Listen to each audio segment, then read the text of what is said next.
This is The Joe Gaither Show on Bamacentral.com.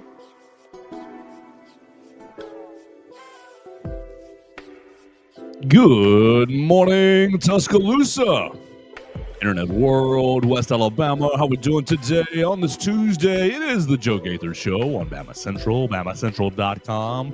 Your home for the Alabama Crimson Tide on SI. We appreciate everybody who's jumping in and joining us on the Bama Central YouTube channel, on the Bama Central Facebook page, on my own social media machines at Joe Gaither 6. You can find us there, Facebook, Twitter, YouTube, right like that. Or you can find us on your favorite podcast platform, Spotify, Apple Podcast, Amazon. We appreciate it. If you download, rated, reviewed the show on your favorite platform, you can go right in there, hit the three dots, hit rate, go ahead and hit 5 stars, and it would make me feel so good. We appreciate everybody for joining us on this Tuesday. Let's get this bad boy rolling today with Mason Woods. We're live in the Derry Daniel State Farm Studios. You follow Mason Woods at MAWoods_ on the Twitter machine. Worked very, very hard at the Home Depot yesterday. We missed him. We had his replacement, his substitute, Theo, talking about the New York Giants. This show will not be revolved around New York today, but instead Nashville, Tennessee. We're going to have a lot of fun talking a little draft. We're going to be talking a little transfer portal. We'll talk a little 100-man versus gorilla, the internet conversation that has taken over, oh my gosh, all corners of my internet, every corner of my internet. We're going to talk about that a little bit. We'll talk about Derrion Reid going to Oklahoma and much, much, much more. But without further ado, good morning, Mason. How we doing? I'm doing pretty good. Good weekend. A little tired after yesterday, but hey, ready to get in here and have some fun this morning. Not have to work super hard physically. Just put my mind to work this morning. You like constructing big play sets yesterday? I built a full 8-bedroom mansion, 6,500 square foot. Yeah. Make sure you go to Home Depot up there on Veterans Memorial Parkway and check out Mason's big time work. Mason, yesterday we spent time with Theo, and he was all just giant, juiced out, just excited for the New York Giants. You had the number 1 overall pick. We talked about Thursday's first round on Friday. You can recap it if you want to, but really take us through your whole weekend with the Tennessee Titans and how you are. Where are you landing your plane with this draft? I mean, I think like most people, I'm happy. It's not many people come away from the draft being like, oh, my team did terrible, unless it was so blatantly obvious. Everybody wants to find the silver lining and talk their team up. And, immediately after you hear the guy's name called, you go watch all his highlights, obviously. So, he's the best player ever.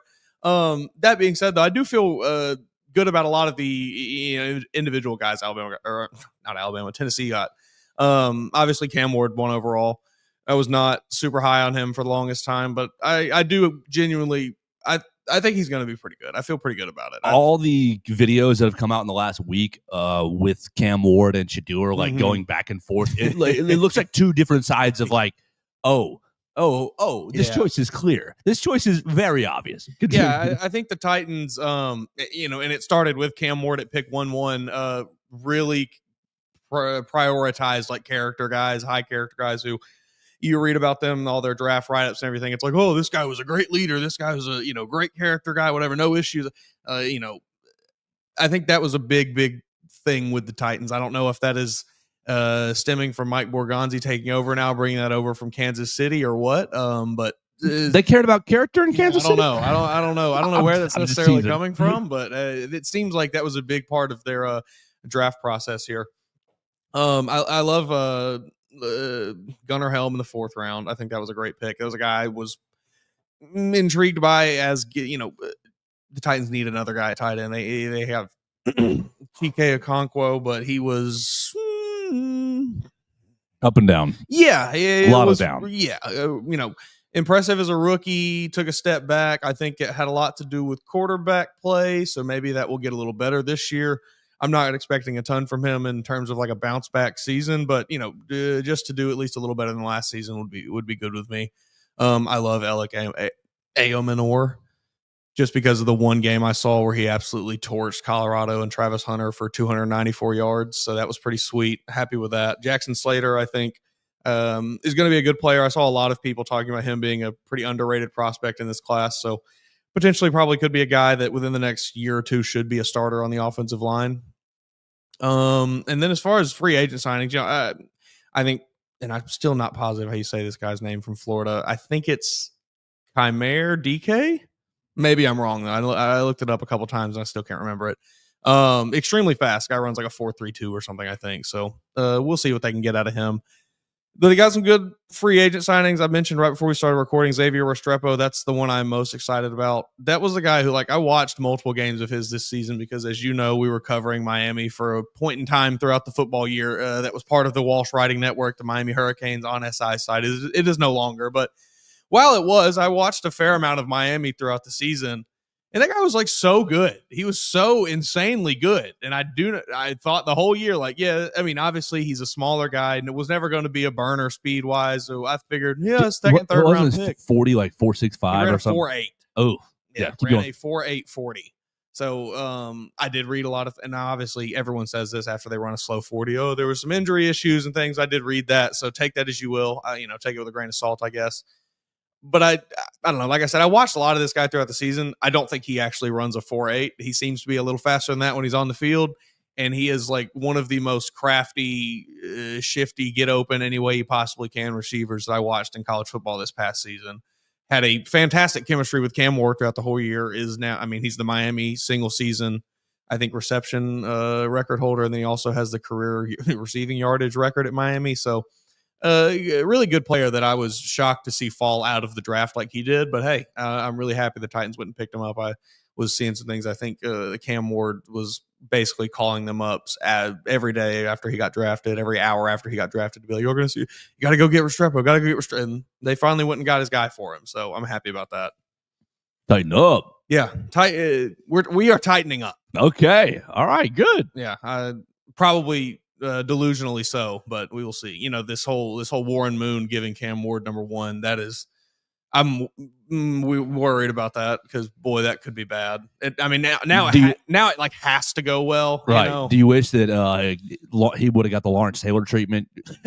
Lawrence Taylor said, "You ain't wearing my 56 Abdul Carter." That was very funny. Well, he's insane to even ask Lawrence. I understand your franchise you get drafted to has a legendary player at the same position with a retired number. You want to maybe test the but Lawrence Taylor, the guy that played his entire career on crack, I don't think he's going to give you that number, buddy. He's insane. He has no interest in giving up that number. That's the wrong person to ask. He apparently said, "Go make your own legacy." Yes, and do that, Abdul Carter.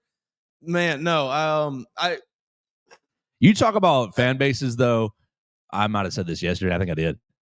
My Bears group chat is completely split. You got my end of things, optimistic. Mm-hmm. Okay, let's see how things go. Yeah. This might work out. I like these players. And the other side is, we drafted luxury picks. We didn't need these guys. We needed those guys. We needed these other positions. And why didn't they take this position? And I'm just like, guys, you're exhausting. Loveland's a great pick. You're exhausting me. Yeah, he's going to be fantastic. I think, especially with Cole Kmet on the other side being still athletic, but certainly less athletic of the two. Kmet will be probably reserved to the more blocking role, and then give Colson his chance to go out there and catch some balls and get yards after the catch because he does that really, really well for a tight end. It's going to be a lot of fun this year. I think really. My optimism comes in Ben Johnson. We trust. Sure. And so if Ben Johnson wants to make these picks, which I think at least the first two picks were all Ben's choices, then I'm good with it. We're going to have a little Believe in Monsters podcast tonight, and I will tell you, Lucas Berry, my co-host, I'm going to try to make him cry. I'm going to try to make, because he's over the weekend, just every pick that went by, oh, why? They could have had that guy. They could have had that guy. That's what everybody's saying. And I'm just like, brother, we're the Bears. We stink. If all these picks end up being bad, our lives are not changed. We're still going 4-12, and we're used to it. But maybe they're good, and then we go 9-7. Great. You never know. Hey, look. Nobody ever knows. It is the draft is a complete crapshoot, and even the guys who say they know, they do not know. Weekend was a prime example of it, with Mel Kiper throwing away every bit of journalistic integrity to talk about Shedeur Sanders for 4 straight days. Mel's got it so good in this business because he just pops up once a year and says, "Here's my draft board." And we always we've done this with Mel before. Jamarcus Russell. We've done this Jimmy with Clausen right. We've done it, but we just forget about it every year, and then ESPN rolls him back out there like, come out of the cryo chamber and Here's talk this guy about the that doesn't draft. eat any vegetables. It's like his whole thing. Doesn't eat vegetables. I just don't care what he has to say about like any carrot of these cake once a week or something. Right. I don't about any of these picks. Like, you've clearly been a mediocre evaluator your entire life. You've never been on the side of I'm actually making the pick for the Browns, the Broncos. Like, he's never been in a front office. It drives me absolutely nuts. Yeah. So we're going to sit here and talk about, he needs to not be back on next year. We're going to have amnesia for the next 10 months, and then he's going to pop right back up. Yeah, he'll probably who's he going to latch onto in this quarterback cycle? It's not going to be Arch Manning. It'll have to be somebody else because he's always got to be the odd man out. Well, let's look at it because that is on my list today, 2026 drafts, and it's really specific to Alabama players. But as you asked, there's quarterbacks here. You said it's not going to be Arch. Okay. Do you like him to get attached to Cade Klubnik from Clemson? Oh, that's the one. That's the one that Mel's going to love. Or the Nepo baby, he's got a relationship with Garrett Nussmeier's father, and Garrett Nussmeier becomes the belle of his ball. You got Sam Levitt from Arizona State, also projected here in the first round. Drew Aller, Penn State. Let's go. Garrett Nussmeier is a good one. Lenore Sellers at 26 here. Those are the quarterbacks in the first round, according to Dalton Wasserman, Pro Football Focus. If the way Mel talked about Shedeur was anything to indicate, he will not like Lenore Sellers very much because he's not a pocket passer like he thought Shedeur was. It's Garrett Nussmeier. I think you're correct. Yeah, my first initial knee-jerk reaction was he'll like Cade Klubnik, Clemson guy, stick with Dabo, whatever. He'll get all wrapped up in that. But no, Garrett Nussmeier, I think you hit the nail on the head there. That's going to be Mel Kiper's guy. Because what I call it now, he's going to be overrated. Mel will sit there for 4 days talking about why is it some team I'm disgusted with the NFL. The NFL doesn't know. Clearly, they don't know what they're doing when they're evaluating. You don't know what you're doing when you're evaluating quarterbacks, Mel. Reese Davis had to put him in his place for a little bit there. It really just got so out of hand with him this weekend. Golly. What I really think happened was Mel knew Dion for a long, long time. And when you know a friend and that friend has a son or daughter, look, I've got friends with sons and daughters, and I think the world of them. Do I know those sons and daughters? Not really at all. I know them for the 5 minutes that I see them every so often. Yeah. They're kids. And obviously, we don't need to have a relationship. It's fine. That's not appropriate. That's not what I'm trying to say. But the point is, I see the best of those kids. Yeah. Mel probably saw the best of Shedeur I'm Shedeur Sanders, of course. And then he sat back in the circle of conversation for 5 minutes and didn't say anything. And they all walked away. And Mel thought, that was a nice kid. What a nice young man. And you get the best. I think some of these relationships cloud your judgment. Maybe you get the report, Shedeur didn't take his draft interviews very seriously. Oh, that's not the Shedeur I know. Every time I talk to Shedeur, he treats me with respect. He always yes sir, no sirs me, and puts his playbook face on. It was that's my theory. No, I think you're correct. It was just absurd. It was so it was funny to watch a little bit, just being like, is this guy gonna shut up? Shedeur Sanders? But at the same time, I wanted to hear about the other players. I would have loved to hear about the first overall pick in the NFL draft, Cam Ward. I know we talked about this last Friday some, but good God, they spent all of 30 seconds talking about Cam Ward, showing his highlight package, and then immediately cut to Mel. Well, I just think Shedeur should have been the pick here. Shut up. We knew for 3 months he wasn't going to be the pick there. Nuts. Absolutely nuts. All right. You get the Titans juice out of your system? I think so. I'm a little one more. I am a bit concerned, and I don't know really how much fuel there is to this fire. But our Titans second round selection, Oluwafemi Oladejo, might be part of some religious group that's been banned from college campuses. So we'll see. Who knows? As I have read, it's some sort of Christian adjacent group. Was it Westboro Baptist Church? I don't or whatever? know what it is. Did I just make that up? I read one report from a draft guy that just mentioned it and threw it out there as if everybody knows about this. Didn't provide any other context for it whatsoever. So I tried to read, I was not really able to find much context other than one student newspaper from UCLA about this organization that he's been a part of and how it's helped him grow. They didn't name the organization once in the article so I don't know what's going on. I don't think it's anything, but man, that would be perfectly Titans to just draft some guy that winds up never even playing for you and ends up being like a cult leader or something. That would be pretty Tennessee of them. Okay. Well, I'm looking at some of this. Definitely there's a little juice here. I just typed in God's plan, growth, mindset. Olufemi Oladejo's truth comes up. I guess he went by Moses in middle school. Great. So I always hung around people who are older, interesting lover of sports. Come on. Biggest win of his eyes against USC. I think there's a little bit of there was enough there for it to be put into someone's draft write-up. So I'll continue to dig and see if I can find more about it. But it seems like the information is a bit scarce on Mr. Femi Oladejo.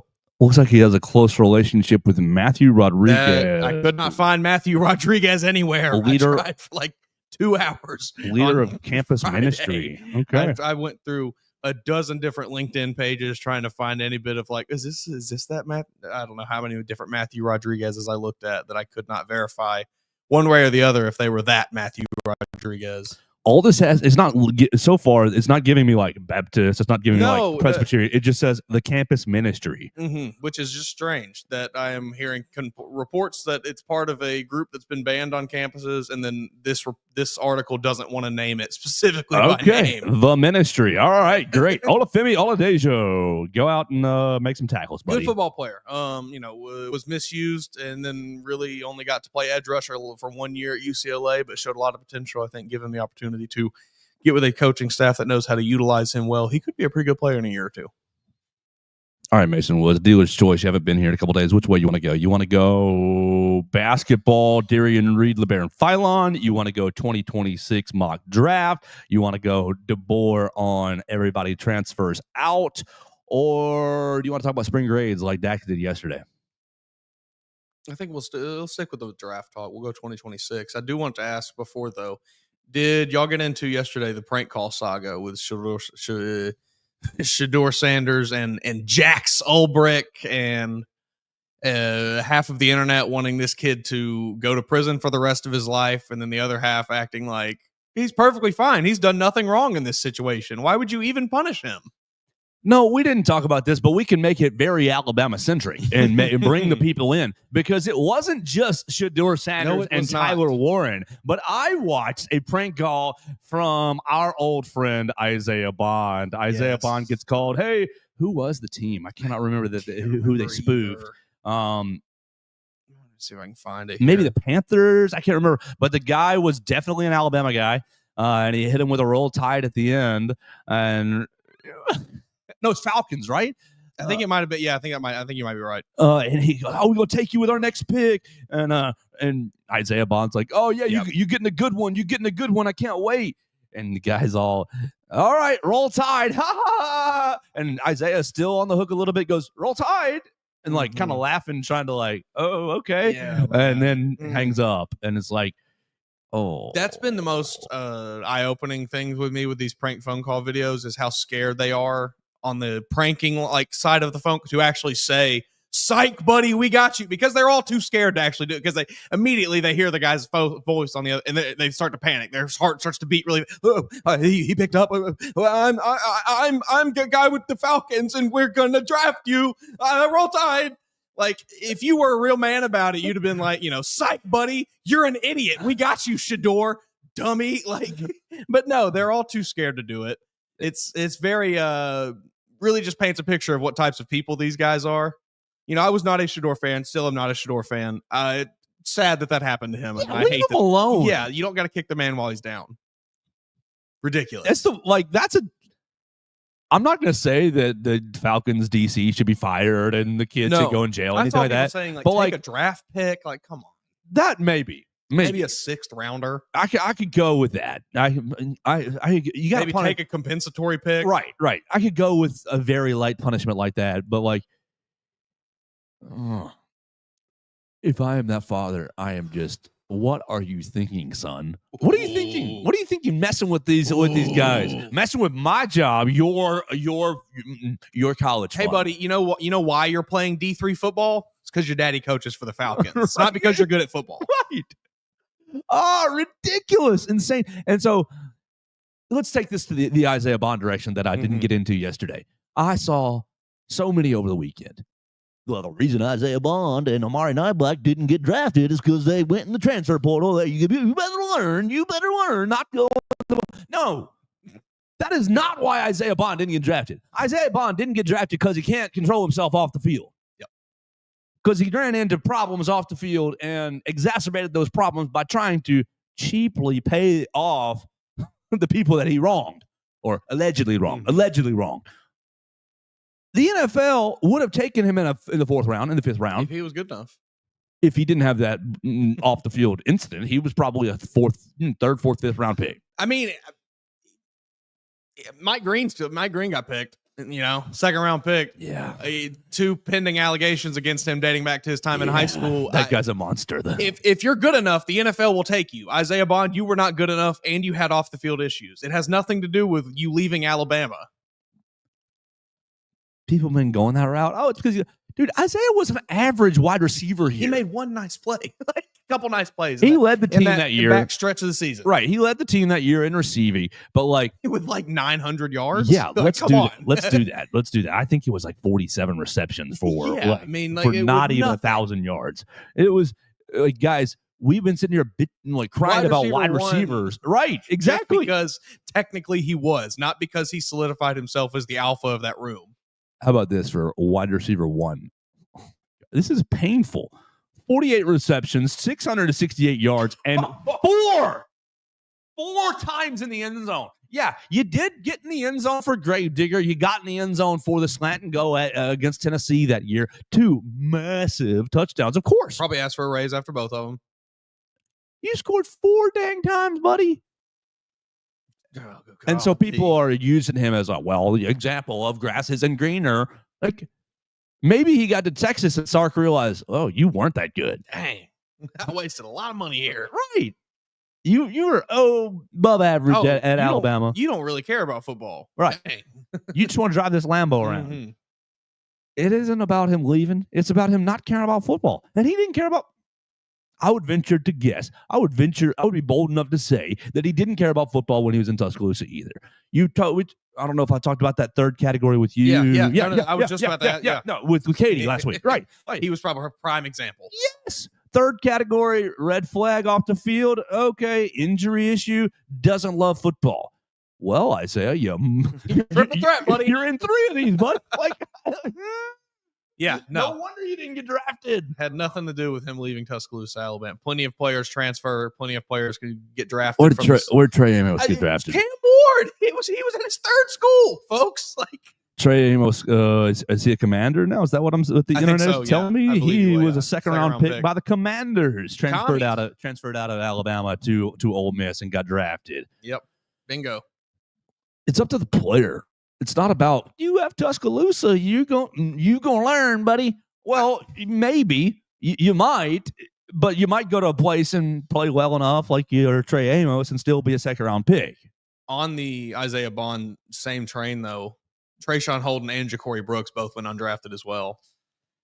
It doesn't have anything to do with their time in Tuscaloosa. They just weren't good enough to be in the NFL. I think Ja'Cory Brooks might be. Ja'Cory's going to. Has he been picked up yet? I think he did. I want to say. Go ahead. I'll look it up. But go ahead. I do believe Ja'Cory Brooks is good enough to be an NFL wide receiver. Trayshawn, the jury's out on, but both of them went undrafted in this year's draft. Ja'Cory is a Commander as well. Oh wow. Okay. UDFA Commander. That's a pretty good pickup. I think. I was surprised. Very surprised that he especially didn't get drafted. I thought for sure he'd be a early day 3 guy at the worst. Was it Cam Sims that went to the Commanders from Alabama a handful of years ago that was always a bottom end of the roster wide receiver, but then ended up stuck around, got some paychecks with Commanders.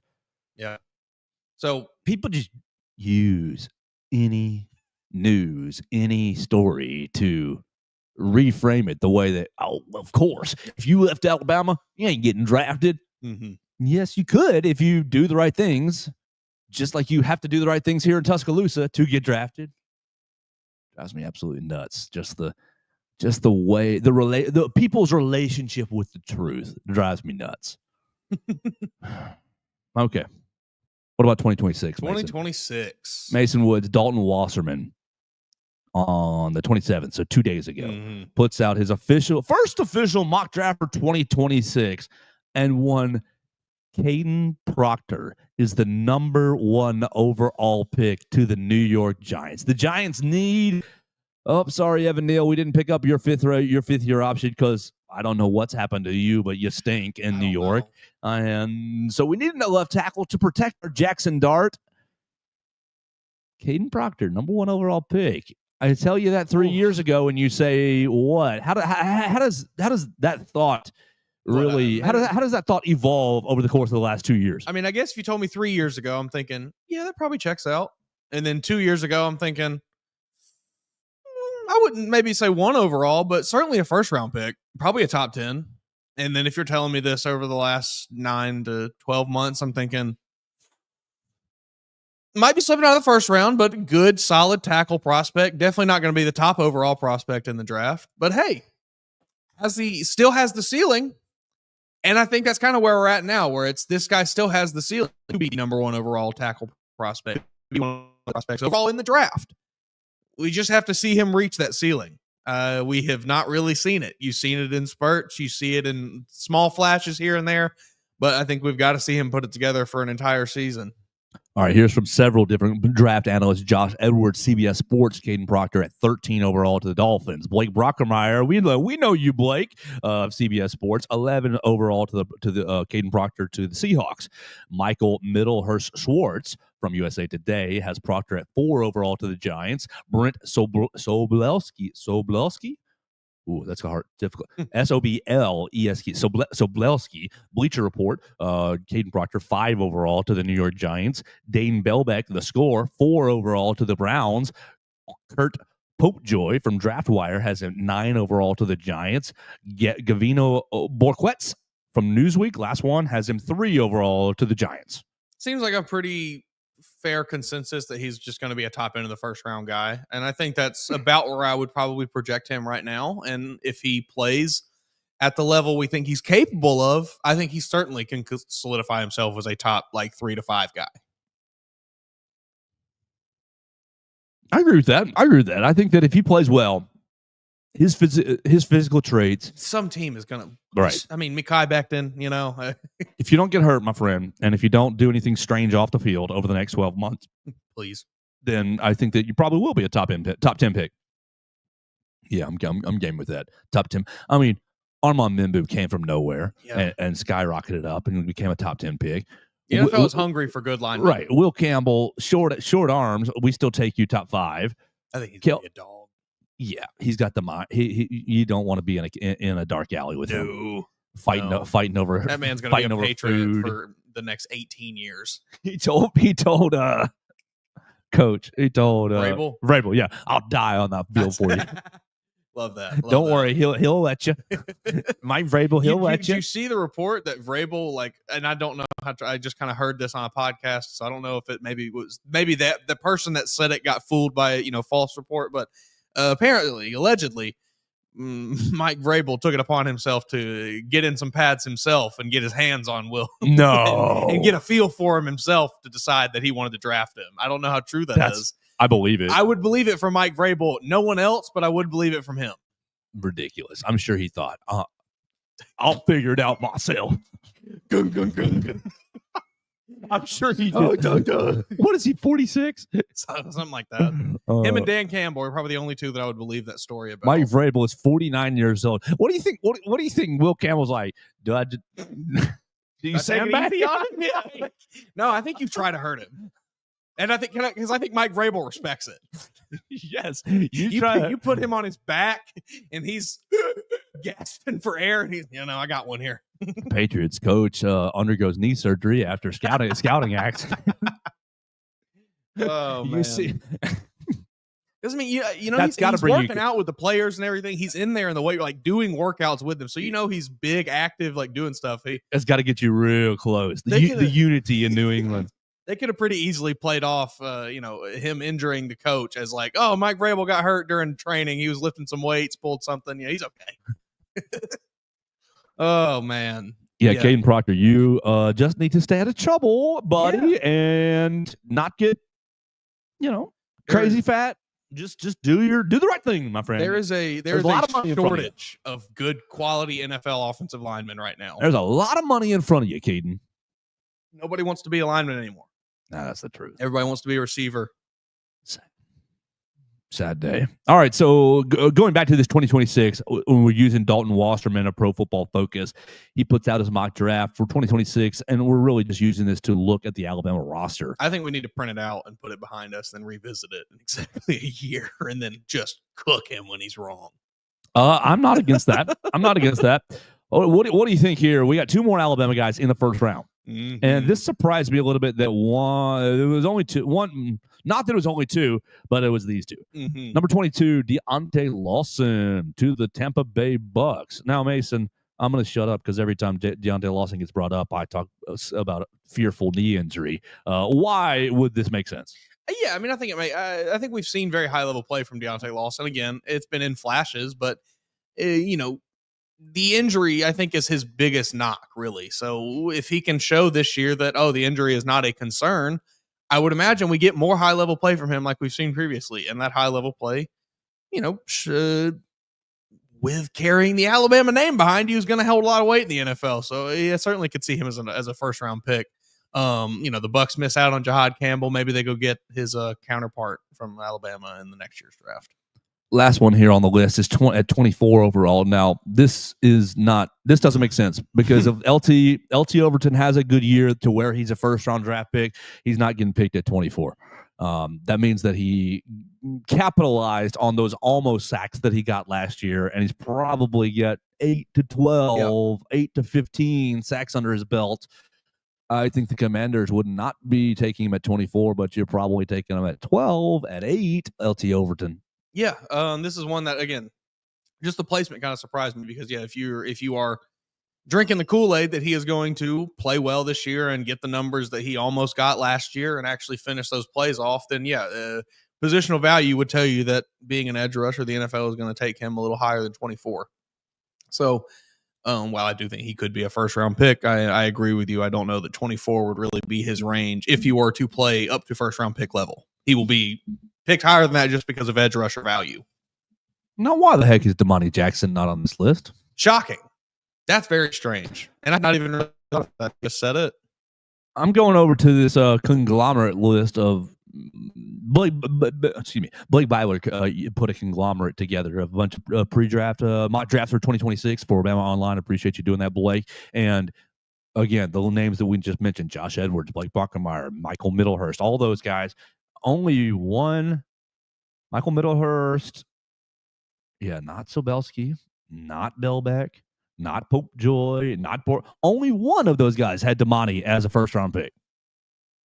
That's really strange to me. I really don't even have an explanation for it. I don't think that they're clouded by his time at SC. Yeah, I don't think that you and I are super hardcore drinking the Crimson Kool-Aid, wearing the crimson glasses, talking Damani up. He genuinely was extremely impressive last season, and he's given us no reason to think he won't only get better this year. So I don't understand. I would have, if he had left for the draft last year, I think he would have been a day 2 pick, day 3, early day 3 pick. So to think that returning to school, he's not going to at least get a little better is a little strange to me. I would expect him to be a solidified first round selection, if not one of the top overall corner in the class. Yeah, it makes me think about how we thought about Kool-Aid and Derrion. Kool-Aid and one of them was the late first, and the other was the second. Which Kool-Aid was late first. Derrion went second. I think that's right. I think it was the Saints in the early 20s or something, and the Lions took Derrion. Yeah. So did they both? Opposite. Yeah, it was opposite. So yeah. It was Derrion in the late first round, and the Saints early second. I thought.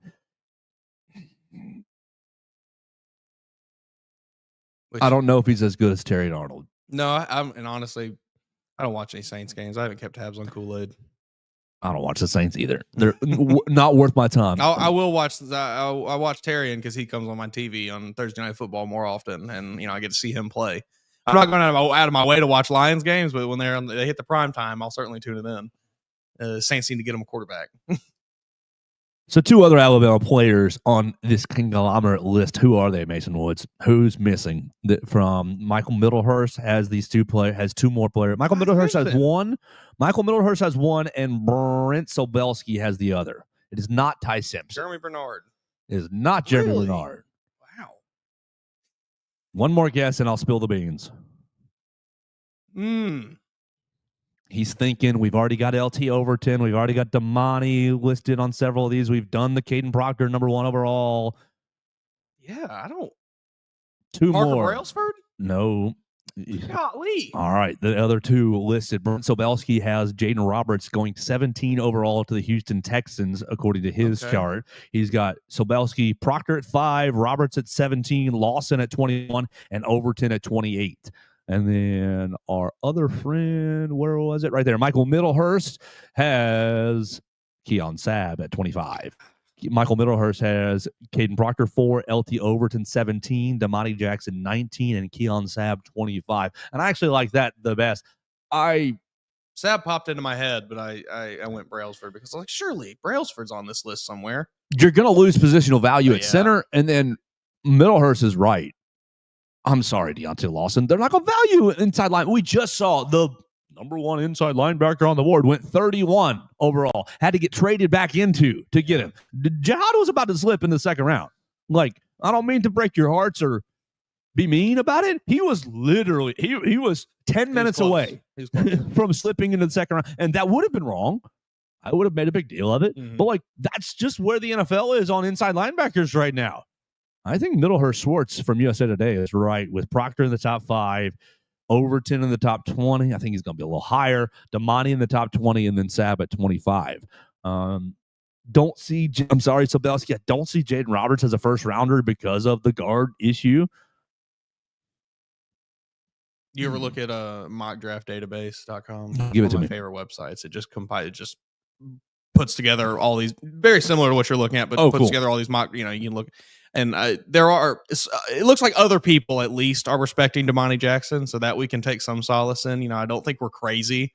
But it's just, it seems like the respect for him is maybe not quite what we thought it was. Now, some of these guys, I'm seeing some of these now these are old. Never mind. So the most recent mock drafts on here, early, mid first to all the way down to a 3rd round. All right. So if I gave you $100 and said you have to pick 3 guys to go in the 1st round, and they have to, if they go in the 1st, you get your $100 back.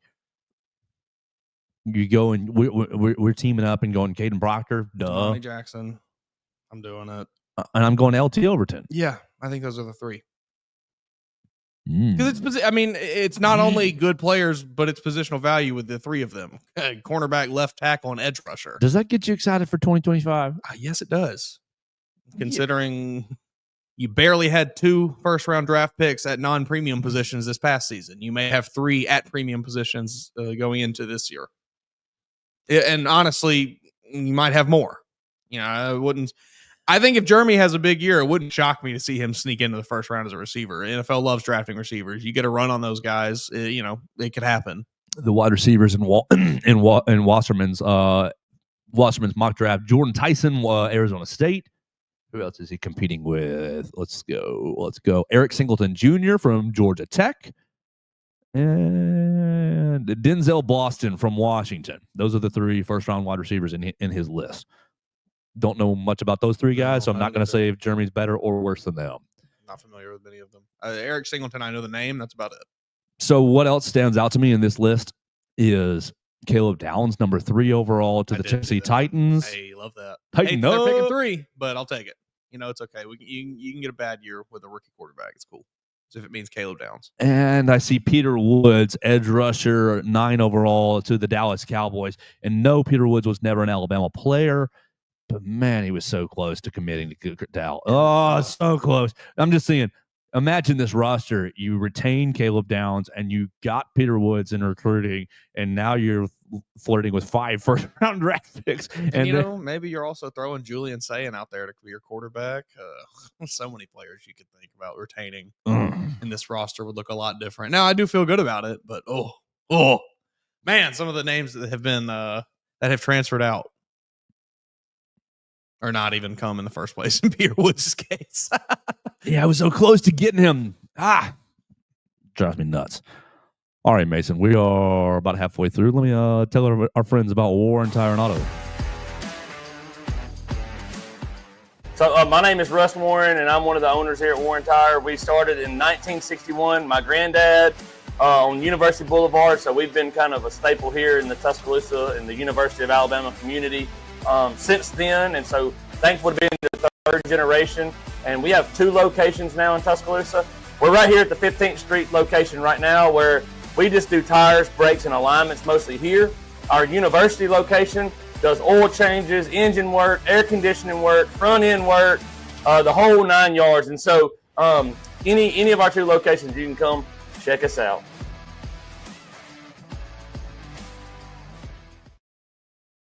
We got a comment here on the Twitter machine, Mason, from our friend JRB3. Says, have these mocks lost their minds? Has Kitten Proctor played like a number 1 overall pick yet? Not yet, No. Does he have the build and potential of one? Yes. Yeah, I think so does too. the NFL draft on build and potential a lot? Yes, they do. We can coach him up. We can make it work. So some offensive line coach, I got him. That's my guy. He'll stand on the table. Some scout will, beat their chest for him. And that's not me saying that I think he'll be a bad NFL player or anything. We've just not seen that level of play yet. He might prove us wrong this year. He might make me look stupid. I hope he does. All right, let's circle back to one more thing before we move to Derrion Reid and Derrion Reid and LeBaron Philon. We were flirting about quarterbacks. Which guy is going to be Mel's quarterback, right? Mm-hmm. But look at this class one more over again. Arch Manning, Garrett Nussmeier, Kate Klubnik, Sam Love at Arizona State, Drew Aller, Penn State. Look at the other side of this list. Nobody else. Oh, yeah, Lenore Sellers. Lenore Sellers was on the other side, was on the 26 side. Where's Ty Simpson fit with this group? Can he get in this group? Can he get it? Come on. Drew Aller's not that good. Sam Levitt. I don't believe. I agree with you. I don't think they are either. But because we got to get. We're a bit naive if we're sitting here and not expecting scouts or not scouts. Scouts won't lead you wrong, but analysts and draft folks alike to hype this up as they're going to call this like the greatest quarterback class ever. Absolutely, you've got like 4 6'4" pocket passers right there. They're going to hype this up.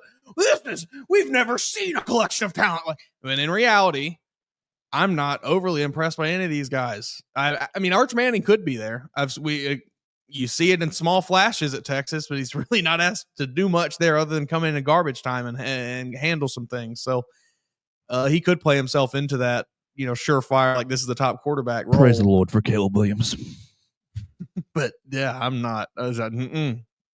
No, this is we're looking at another bad quarterback class yet again. Well, that's not what they're saying. They're saying this is much better than last year's class, than the 2025 class. I wonder why. I do think it is better. I do think it's better, but I don't think it's so strong, and this is what I was trying to get at. I don't think it's so strong that Ty Simpson cannot get into this group. Come on, Lenore Sellers. He's athletic, yes. He's pretty electric last year. Yeah. I don't really know where I want to go with this, but I don't see Ty being better than Arch. I don't think he's going to be. I don't think he's going to pass Arch, Garrett, or Klubnik. Now, Klubnik, no, because I think Klubnik's really going to operate the Clemson system very well. I think Garrett Nussmeier is a paper tiger. I don't think he's that. I think his brain is very, very, very sharp, but I don't think that physically he's got the goods. He feels like Sam Darnold to me. Oh, yeah. A little bit. And opposite. Do dumb things. Like people are just going to ignore. Yeah, he throws a lot of interceptions. Yeah, he throws a lot of bad passes, but then be like, well, he does some things really good. He's tall. He reads the field. I don't know. Yeah, I think Sam Darnold had all the physical gifts, but his brain was mush. He turned the ball over like crazy at SC. Garrett He had a great year last year until really the last month of the year, until it started to catch up with him. And I think that's because Kane Womack put him in the washing machine cycle with those blitzes, and really started to mess with his eyes. And I think you saw what the knock is going to be. If you can confuse him and get to him, then physically, I don't think that Garrett Nussmeier can physically rise above.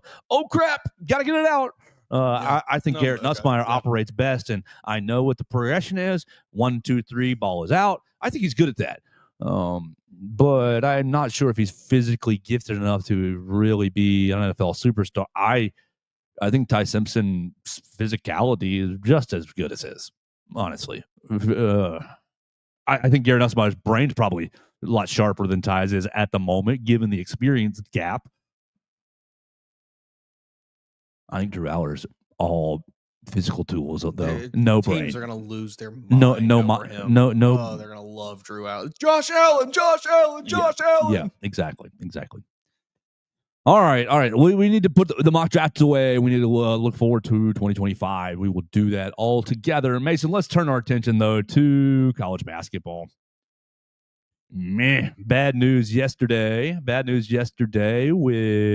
Derrion Reid. Well, now we knew Derrion was transferring, but didn't transfer to Georgia like I had predicted, so I'll own that. Derrion Reid ends up transferring to Oklahoma. Porter Moser, great job. I bet you Porter Moser paid that young man a lot.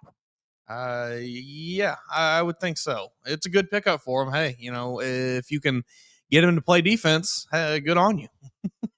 I saw a lot of Alabama fans like really, really upset about this and being like, "Oh, man, we knew he was transferring. Whatever. He got it. I'm sure he got, like you said, a pretty good paycheck to go. Oklahoma was not really much of a threat this year. They were kind of up and down. They had some good games here and there, but overall not too great. I don't know exactly what they're building for next season. I do think Porter Moser's a good coach, but I wouldn't really put too much stock into this. Similar to what you maybe had said would happen if he went to Georgia, where it's just going to be like, all right, buddy, go play. I think that's kind of what they're going to do at Oklahoma. And I don't know that that's a recipe for winning games as much of it's a recipe for getting Derrion Reid to be a first-round draft pick. Yeah, it's going to make Derrion happy, but I'm not really sure if that's best for even everyone, even you, Derrion. I'm sorry, but I would say that someone needs to be, giving you the rod just a little bit, not abusive, but just keeping you going. You might score 25 a game or whatever, but how efficient is that 25 going to be? And are you going to be playing defense? Are you going to be helping your team in other ways? I don't know, because I do think the NBA does watch for those things. All right, so Derrion Reid gone. That's just a little maintenance. Goodbye. We'll see you next year. I mean, he doesn't even really have to get any new gear or anything. It's the same colors. Exactly. Yes, exactly. Probably wear the same shoes. So let's move to the other small basketball story. LeBaron Philon joined the Schultz show and he was asked if is there even a chance that he could go back to Alabama? Is that on the table? Philon's response, I would say 100% draft, but things can change. You never know, but I would say I love Bama, the whole program, the school, the state. It was all love when I was playing there. Never received any hatred or anything like that. Walking around school, being a regular kid was mostly the most fun part to me. I'll never take that for granted, but I'm all in on the draft right now because I felt like I want to be a pro. You never know what can happen. We'll just have to wait and see. No, go ahead. This feels like, if Alabama comes through with a giant offer, maybe I'll come back, but otherwise I'm out. That combined with whatever feedback I'm about to get, I'm sure that once he hears, 22, 23, he's going to reconsider his decision, but I think he's gone. It does sound like he is kind of like okay with, you know what? Hey, I might be a later round guy. I'm just going to have to work my way up there. I just want to get to the league. Kind of seems like he maybe has that attitude. Just like J.D. Davison. Just like it. And, hey, see how it's working well for him. It took him a little bit, but hey, G League MVP this year. JD. He signed didn't he sign a regular contract with the Celtics or like an extension or something like that? I think they extended his two-way option so he could help them in the postseason is what I believe I remember reading. So, good on him. Oh, okay. JD, a standard 2-year deal, converted his 2-way contract to a standard NBA Oh, deal. nice. So yeah, that's what makes him eligible for the playoffs. I guess you have to have a standard deal to be eligible. You can't be on a 2-way. I guess. At least that's the AI overview. So take that with a massive grain of salt. Golly, I don't know. Again, I don't know if these numbers are right. His base salary, what do you think it is? JD's 22. $11,000 Oh.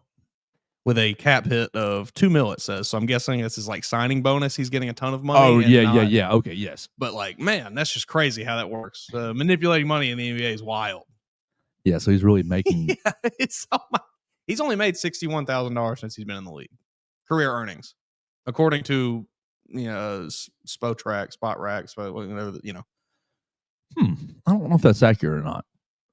It says his 2-year, okay, here we go. I'm looking at guarantee. Okay. JD said 2-year, $2.2 million contract. That was his most, including $11 million, $11,000 guaranteed. Right. Annual salary of $1.1 million. In 2024, Davison will earn a base salary of $11,997 while carrying a cap hit of $11,997 and a dead guy. I don't know. I don't know enough about NBA contracts to know how this works, I guess. It looks like they just backloaded his 2-year deal, and this year he's making next to nothing, and next year he will be making $2 million, which is the majority of this 2-year deal he signed. Wow. And then he's an undrafted, an unrestricted free agent after that.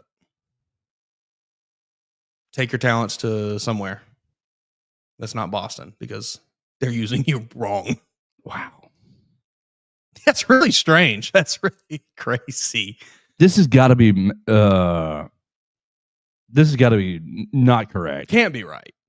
It's got to be some sort of designation between G League and NBA. In my guess, you might be right. There's got to be a designation, I'm sure, because right here he's got in 2023 NBA Cup. It makes $50,000 for being part of that team. I think that this is probably broken into roster time on the NBA. In the NBA, might be. Would be my guess. Sweet. So LeBaron, do you really want to do this, LeBaron? I guess is the moral of this story. Is this what you really would like to do? Of course you do. Or do you want to make pretty much that same amount of money where you get to be the star of the show and then maybe you get to go be a big time first round pick? And we love it. We love you, LeBaron. We love you a lot more than any NBA franchise will love you. I'll tell you that right now. They're just going to use you as a commodity. Come on, LeBaron. Come on, use your sentiment. Oh, goodness gracious. Okay, so I don't have much more on the basketball other than Derrion and LeBaron. Just ancillary, I had this thought hit me the other day. I'm not sure that Alabama is going to be as good in basketball this coming season. And maybe that's a good thing to have a lower expectation. But I really wasn't thinking that much in depth. Mm-hmm. But this was middle of the day yesterday, I guess right after the Derrion news. And I'm thinking, yeah, probably need to expect, and this may be a totally ignorant statement because, like I said, I haven't really thought this through. Yeah. I thought, maybe need to expect a third, fourth place finish in the SEC again next year and just try to make a deep run. I don't know. You're not getting Rylan Griffin yet. I mean, he could, but yeah, far. He was here, 3-4 days ago? I think he was in Tuscaloosa. Right. Visit. And apparently, I guess, I don't want to say it went well or it went bad because I don't know, but you would think, Rylan, do you really need to visit? You would think you know what's up here. You know what the program's like. If you want to jump on board, you can. My outside feeling is I wonder if the Nate Oates discount I wonder if the market has moved on over the last year past the Nate Oates discount a little bit. Possibly. I do really like this signing class you're bringing in. You got two guys who are, not both 6'8" and 6'7", and Amari Allen and London Jimison, who are both really athletic kind of wing players. I think can make some things happen. Now, they're not the 6'10" freaks like we would all love to have 5 of, but I do think both of them can be really high quality players. But yeah, I don't know that necessarily the option is going to be championship or bust this year. I wouldn't say, I don't know.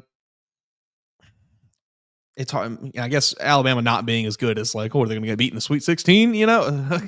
So I don't really know I've got the exactly easy where they're position going to here. be. I've got the easy position. Oh yeah, they're not going to be top 6 team in the country. They probably won't be.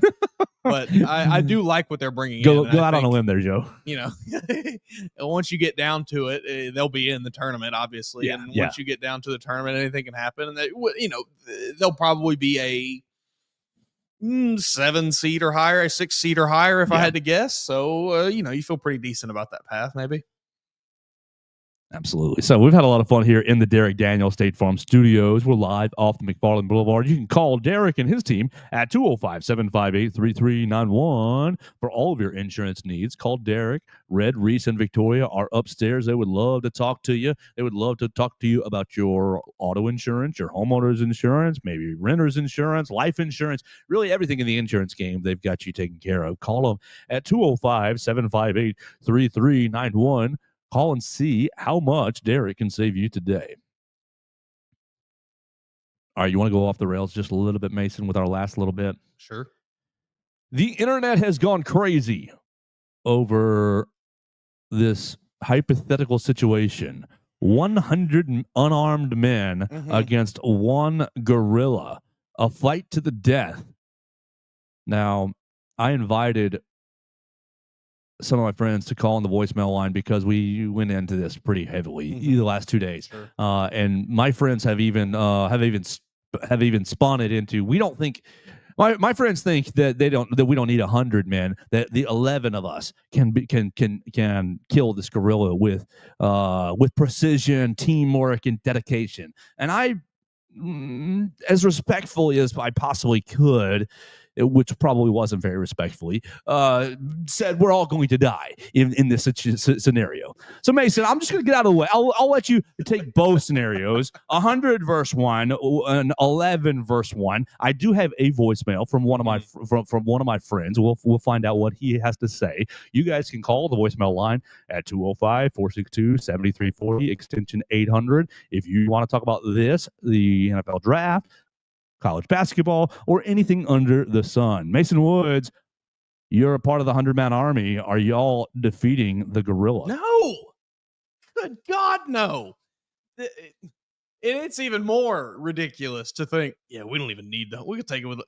That's insane. That gorilla is going to rip one of these. That gorilla could rip a human man into two pieces. He could make you. The bottom half and the top half, he could separate them with his arms. That is how strong these animals are. They are 10 times the strength of an average human, and they weigh 200 pounds more than you, at least. You're insane. What is a gorilla? 7 feet tall, 6.5, 7 feet tall, standing up. It's like, it's ridiculous. He has teeth that could rip anything you're wearing off. He rip any piece of skin from your body. It's insane. Are you going to get in there and stop him after he rips the first 3 of you in half, after he rips your buddy's arms off and then beats the other buddy to death with those arms? All right, the average Western gorilla is listed here. Oh, now I think we got to go silverback. Okay, all right. So I did ask ChatGPT before we started recording, and it said, in almost all scenarios, 100 men will win, but there has to be significant qualifications. Silverback, the average typically stand between 4'11" and 5'11". Okay, so shorter than I thought. And then 300 to 430. 300 pounds to 430 pounds. Arm span ranging from 2.5 to 2.6 meters. What is that in? Come on, guys. What are we doing? Come on, we're dumb Americans. We need inches. We need feet. Wingspan. Okay. What is that into feet? 2.3 meters. 8.5 feet. Are you serious? 2.3 meters is 8.6 meters. Is 2.5 yards.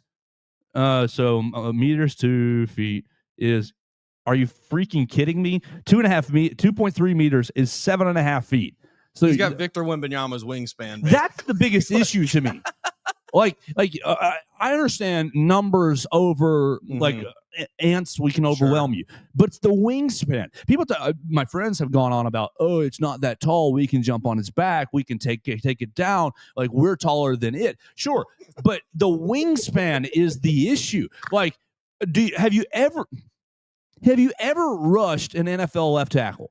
No, you have not. But when I stand next to Caden Proctor, who will be an NFL left tackle, if Caden Proctor stuck his arms out at me, which he never has, he's a nice young man, he never has, but if he stuck his arms out at me, I am not getting close to him. I'm never breaching the gap between his hand and his chest. That arm length is keeping me from getting to any vital region of Caden Proctor's body, right? And he's just got nice feet. Caden's got nice feet, right? And Caden's just going to keep everybody away. And every time he swipes at me, he's going to break my face. And you know what he's not allowed to do? Grab you by the jersey and throw you 30 feet behind him like this gorilla could do to you. It's insane. It is insane. The only, I guess, in an enclosed space where he can't move around too well, maybe you can that's corner even him. worse for you, because if he's cornered, it is just explosive city. Yes. Everybody. I mean, he's going to get over 100. That's I probably give it to you. If he's got space to move around and get a little distance, he's just bouncing around and just picking. For anybody that plays Overwatch, he is like doing the Winston, just bouncing around and killing you one at a time. He's gonna take out, slam your heads together, smash your skulls, and jump over to the next group. Like, you have no way to stop him. That's the problem. It's like, we'll just gouge its eyes out. We'll just you will not grab its nether regions. We'll just bite it. That's one of my friends said. We'll just bite its neck. It's like, bro, you will not. I saw it yesterday. It was a whatever article about, it was not specifically about this, but it was about humans and gorillas, and this person who's much smarter than I, who gets paid to write about these kinds of things and research them, said very plainly, a man could not do any meaningful damage to a gorilla. Some online discussion suggests that gorilla hide might be as thick as 6 inches. You getting through that? Chonk, chonk, chonk, chonk. Come on, buddy. Like, you complained that your steak was too tough last night. What are we doing? Folks? You're going to bite through 6 inches of gorilla leather? All right, let's hear this voicemail. You guys can be on the voicemail line, 205-462-7340, extension 800. Mason, when it ends, I'm not going to say anything. You just react, because I'm pretty sure my friend's about to say that 11 of us can kill a gorilla. Hey, long-time caller and long-time listener. I'm just calling about this gorilla versus men debate. There is no question. All it takes is 10 average men to beat a gorilla. We are smarter than them. The power of numbers around it would be too overwhelming. Yeah, they're stronger. Yeah, there may be some casualties, but still 10 average men that are capable and would work together would be able to take on a gorilla. Any other notion that is ridiculous, and people are just plain wrong. Human beings are the superior species, and we will always be that way, and we will put the gorillas in their place. That is all. Roll Tide. When you go out into the forest, if you're an unarmed man, who's the alpha predator there? Is it a grizzly bear that's in the forest? I believe it to be, yes. Humans are the superior because we have guns and we have tools and we have we are not superior because of our physicality over any other species. You're insane.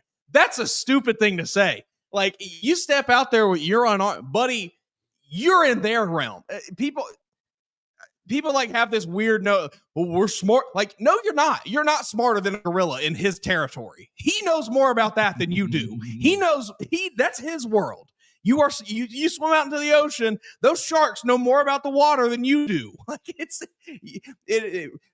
smart is relative in this situation here. Just because I can read a book, that's not going to stop me from getting my face ripped off by a gorilla. It's insane. My intellect has nothing to do with this argument. That gorilla is making short work of all 10 of you. The fact that you even concede, sure, there might be some casualties, that's even worse, because the moment any of those 10 go down, your chances drop dramatically. It's insane. This is an insane argument. Like, I will listen to the argument on 100 people. 100 people, like that's a lot of people. That is a lot of human men. That's but what a lot happens of weight. to the human? What happens to the intestinal fortitude of the other 97 when the first three just Charlie got his face. I think we eaten. have to just look at this in like perfect scenario. Everyone here is, or like World War II. Everyone is pervitined out, and we're ready to fight with zero regard for our own body here. We've got everybody like methed up in the zoo cage or something. That's what it is here. I think we have to take that part out of it just to have this like the most bare bones part of this discussion. Like I'll give you the argument with 100 men. I will give you that argument. I'm not going to agree with you. You certainly are incorrect about 10. Okay, so if it's 100, how many die? 55? Oh, yeah, I think you're losing 20 to 30 minimum. Because my big thing with the 100 is like, there's not enough. We just said it. 5.5 feet tall at his tallest, 375, 400 pounds. He's not that big. There's not that much room for 100 men to be attacking him at once. Mm-hmm. You're only getting 8 to 10 of you on him at once, maybe 15 if you're lucky. So he's gonna run through probably 3, 4, 5 groups of 8 to 10 people before he even starts to get like a little tuckered out.